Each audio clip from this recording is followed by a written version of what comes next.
এই রোবটের মাধ্যমে তারা সেবাটা দিচ্ছে। তার মানে আমরা কি যে দিকে আগাচ্ছি সেটা হচ্ছে টেকনোলজির দিকে আগাচ্ছি। আপনি চাইলেও এখন আর আগের সেই ক্যাসেট প্লেয়ার বিক্রি করতে পারবেন না। আপনি যদি বলেন যে একটা ক্যাসেট প্লেয়ার, ইনভার্টার, রেডিও আমি বিক্রি করতেছি, সবাই কেনেন, কেউ কিনবেই না, ওটা দরকার নেই। তো সেই ক্ষেত্রে আমাদের এই যে ভার্চুয়াল যে মুদ্রা, ডিজিটাল কারেন্সি, এটাই আস্তে আস্তে হয়ে যাবে। মানুষের পকেটে ক্যাশ থাকবে না, একটা কার্ড থাকবে কিংবা একটা চিপ সেট থাকবে হাতের ভিতরে, ধরে বলবে যে দিলাম। দিলাম শব্দটাই হয়ে যাবে তার অ্যাক্সেস।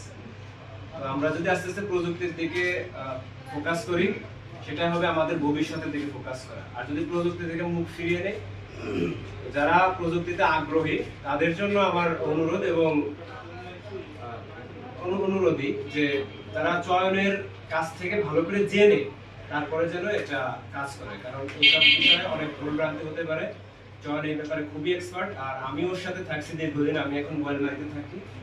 তো চয়নের আশেপাশে যারা থাকে তারা লাভবান হয়। মানে ওকে ও না থাকলে আমি কথাটা বলতাম, আমার উচিত হয়নি যে ওর সামনে বলা, সামনের প্রশংসা করতে হয় না, প্রশংসা করতে হয় পিছনে, নাহলে আবার কেউ বলবে ওকে আমি খাওয়া দিচ্ছি।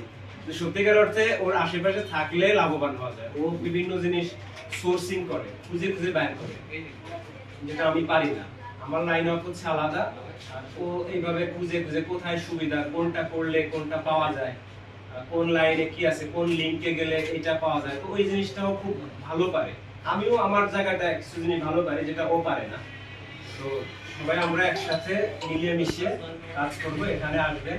আমার বরাবর একটা স্বপ্ন ছিল যে বানাবাদের একটা আইটি ক্লাব হবে, যারা প্রযুক্তিকে পছন্দ করে, প্রযুক্তি ভালোবাসে, কোথায় কি আছে, কোথায় নতুন ভার্চুয়াল কারেন্সি হচ্ছে, বর্তমান বিশ্বের কারেন্সি নিয়ে